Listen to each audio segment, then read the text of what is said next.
अस्सलामुअलैकुम दोस्तों, आज मैं आपसे मौसम के लिहाज से ऊनी और रेशमी कपड़ों की हिफाजत के कुछ तरीके बताऊंगी।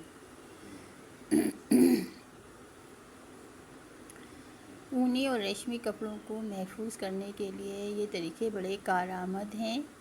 इस पर अमल करके ऊनी कपड़ों के रंग ख़राब ना हों, ऊनी कपड़ों का असल रंग बरकरार रखने के लिए इन्हें उल्टा करके इस्त्री करना चाहिए।